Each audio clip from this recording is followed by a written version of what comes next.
Hello everyone. मेरा नाम है मलकीत सिंह और आप सबका स्वागत है योर लीगल एक्सपर्ट के यूट्यूब चैनल। आज की वीडियो में हम डिस्कस करने जा रहे हैं जीएसटी अपडेट्स।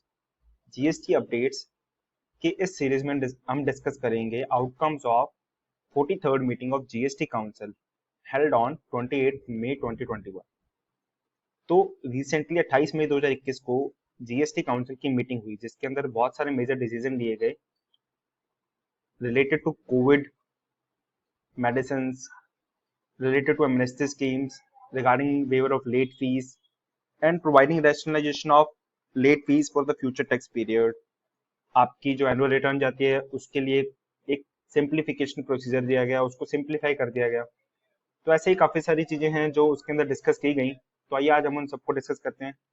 उसको डिस्कस करने से पहले हम एक प्रेस इंफॉर्मेशन ब्यूरो जो प्रेस रिलीज हुई है मिनिस्ट्री ऑफ फाइनेंस की तरफ से, हम उसको एक बार देख लेते हैं। इसमें क्या कहता है कि recommendation of 43rd GST council meeting, recommendation क्या दी है उन्होंने? कोविड-19 related medical goods including amphotericin B should be for free distribution given full exemption. कि जो कोविड-19 मेडिसिन हैं इंक्लूडिंग ये वाली मेडिसिन जो कि ट्रीट करती है ब्लैक फंगस को, इन दोनों मेडिसिन के ऊपर फ्री डिस्ट्रीब्यूशन जो दी जाती है उसको फुल एग्जम्पशन दे दिया आईजीएसटी से। कब तक? 31 अगस्त 2021 तक। जो ये मेडिसिन है एम्फोटेरिसिन, इसको कस्टम ड्यूटी से भी एग्जम्पशन दे दी गई। एक एमनेस्टी स्कीम दी गई to provide relief to tax payers regarding late fee for pending returns. Pending returns basically जो आपकी 1 जून 2017 जो कि टैक्स पीरियड जून 2017 है, वहां से लेके आपकी अप्रैल 2021 तक जो भी आपके रिटर्न्स पेंडिंग है उसको फाइल करने के लिए एक स्कीम प्रोवाइड कर दी गई कि आप रिड्यूस्ड फीस के साथ अपनी सारी पेंडिंग रिटर्न्स को फाइल कर सकते हैं। उसके अलावा एक लेट फी जो रैशनलाइज कर देगी फ्यूचर टैक्स पीरियड जो अप्रैल के बाद की रिटर्न्स हैं उसके लिए एक एक्ट को अमेंड कर दिया गया है कि जो भी लेट फी लगती है, जो भी एडिशनल फीस लगती है उसके ऊपर एक कैपिंग लगा दी गई कि इससे ज्यादा इसके ऊपर लेट फी नहीं लगेगी। और for the simplification of annual return for financial year 2020 and 2021, जो भी एनुअल रिटर्न है हमारी फाइनेंशियल ईयर 2021 की उसको सिंप्लीफाई कर दिया गया। उसमें कुछ इन्होंने रिलीफ दिया गया, उनको कुछ एक बेनिफिट दिए गए हमें कि जैसे कि एक जीएसटी या 9C होता है उसको इन्होंने कह दिया कि अब आप सेल्फ सर्टिफाई कर सकते हैं rather than to get it certified from a chartered accountant। ऐसे उसके ऊपर एक रिलीफ दे दिया गया कि जो भी आपके अप टू 2 CR तक की टर्नओवर वाले टैक्स पेयर्स हैं उनको रिलीफ दे दिया गया कि 2021 की अगर आपकी टर्नओवर अप टू 2 CR है तो आपको एनुअल रिटर्न फाइल नहीं करनी है, वो आपके लिए ऑप्शनल बना दी गई। जैसे कि पिछले साल में हमारी ऑप्शनल थी, इस साल भी इसको ऑप्शनल कर दिया गया। तो ऐसी कुछ चीजें हैं इसमें सारी। तो आइए इनको हम एक बार डिस्कस करते हैं टैबुलर फॉर्म में। तो जैसा कि हम कह रहे थे एमनेस्टी स्कीम, तो एमनेस्टी स्कीम प्रोवाइड कर दी गई जीएसटी 3B फाइल करने के लिए जुलाई 2017 से लेकर अप्रैल 2021, उसको रिड्यूस कर दिया गया, वेव कर दिया। किसके लिए? 500 और 1000, ये हमने अलग अलग किया। 500 किसके लिए? जिसकी निल टैक्स लाइबिलिटी है, और 1000 उसके लिए जिसकी कोई भी टैक्स लाइबिलिटी है हमारी जीएसटी या 3B के।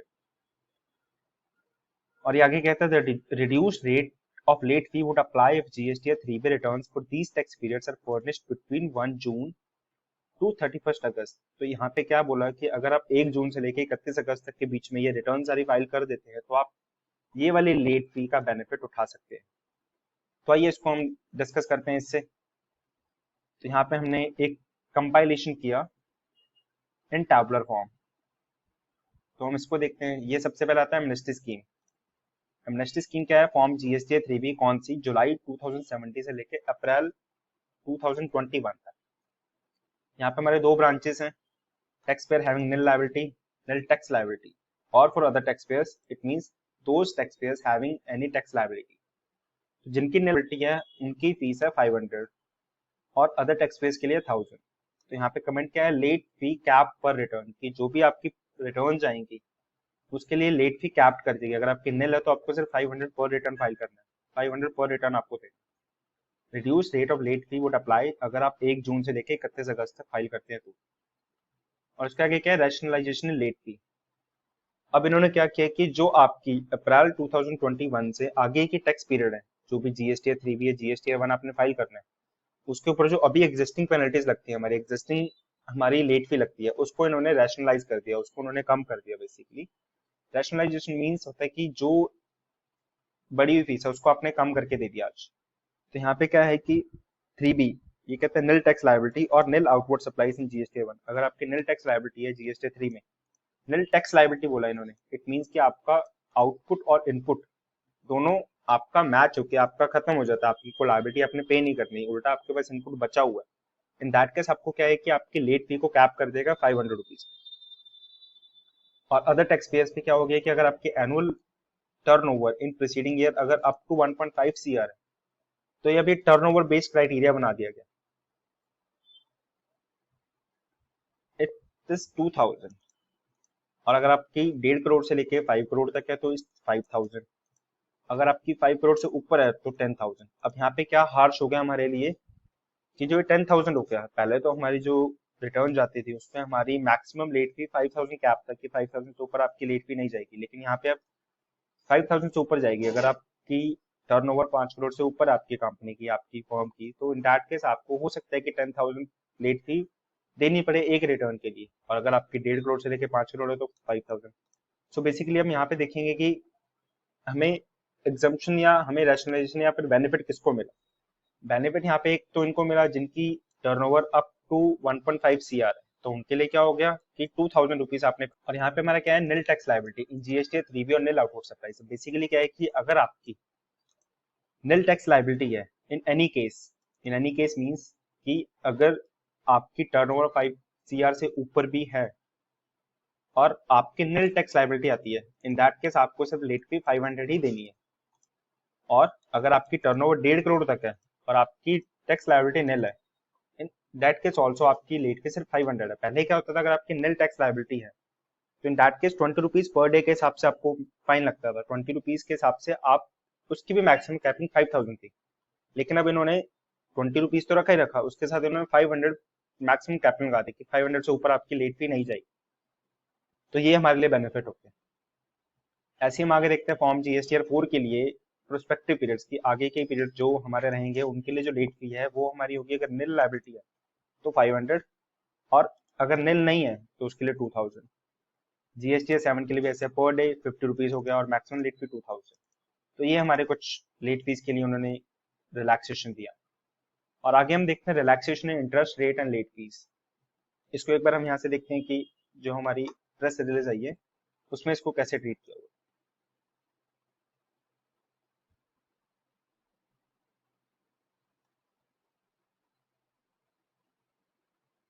तो ये हमारा COVID-19 related relief measures to taxpayer. In addition to the relief measures already provided to the taxpayers via the notification issued on 1 May, the following further relaxation are being provided for small taxpayers up to turnover।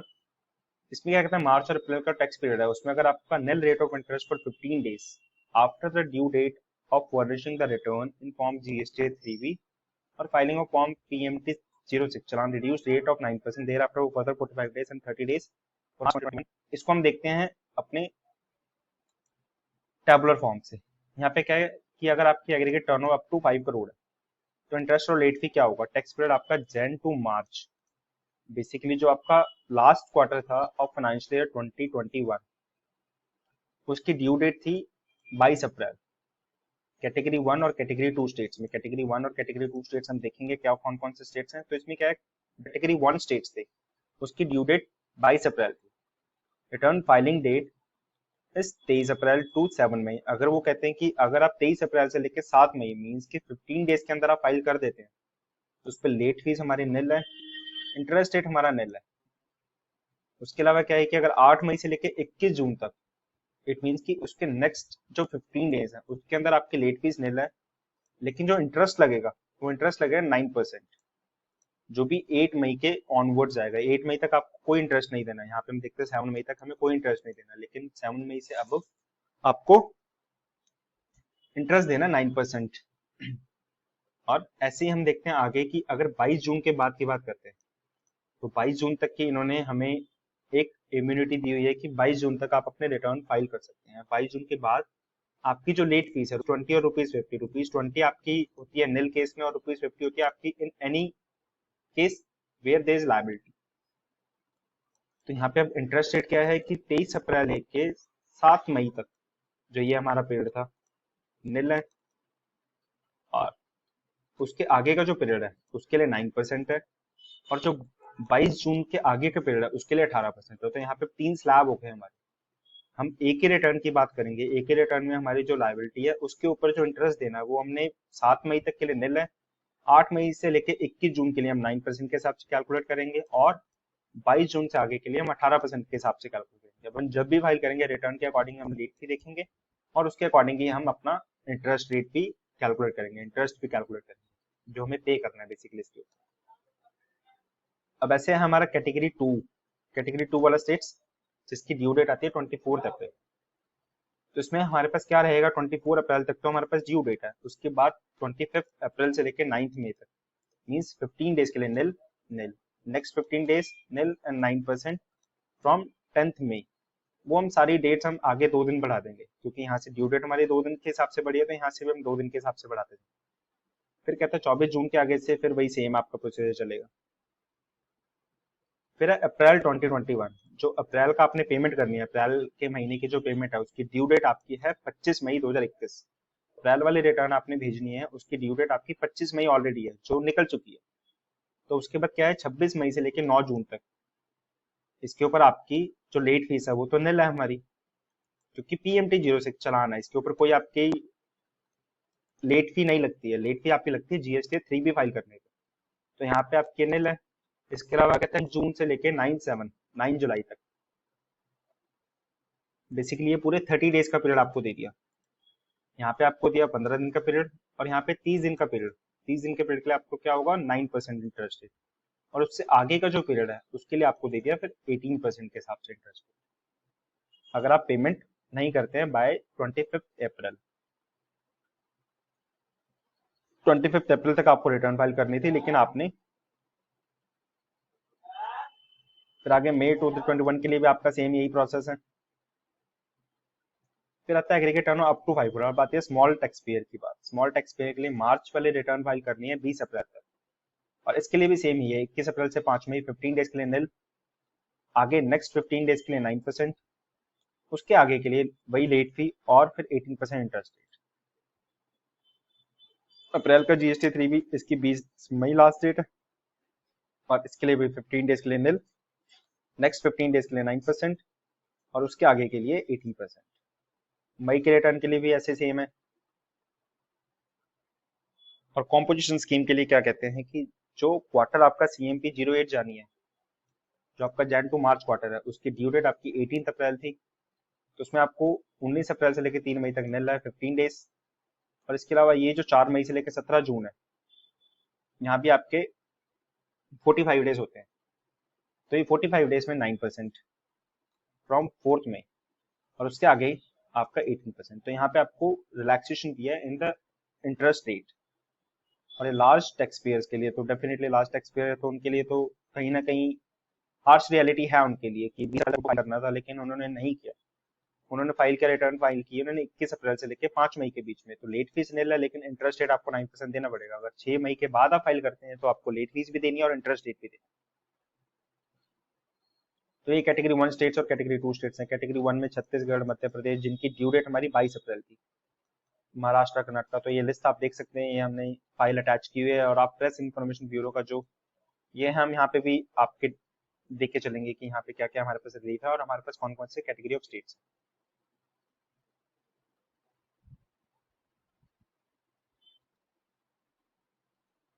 Then extension in due dates, GST 1, IFF, GST 4 and ITC 04, ये सारे forms के लिए हमें due date में relaxation दी गई है, extension दी गई है। जो 26 मई थी जो बेसिकली हमारी अप्रैल वाले महीने की निकल चुकी है, और जो मई का महीना है मई के महीने की 26 जून तक हमें दे दी गई है। आगे सिंप्लीफिकेशन ऑफ एनुअल रिटर्न कर दिया कि जो भी आपके कंप्लायंसेस हैं सेल्फ सर्टिफाई होंगे, will be able to self certify the reconciliation statement instead of getting it certified by chartered accountant. This changes will apply for annual return 2021। Filing of annual return in form GST 9 ये आपके लिए optional कर दिया जिनकी turnover up to 2 crore, और ऐसे इसमें 5 करोड़ तक की अगर आपकी एनुअल टर्नओवर है तो आपको reconciliation statement will be required file. अगर आपकी 5 करोड़ से ऊपर है तो इन दैट केस आपको रिकंसिलिएशन स्टेटमेंट लगानी पड़ेगी GST 9 से। तो ऐसे ही कुछ छोटे छोटे रिलैक्सेशन है, या आप देख सकते हैं कुछ गुड्स के लिए, कुछ सर्विसेज के लिए। तो चलिए Thank you for watching.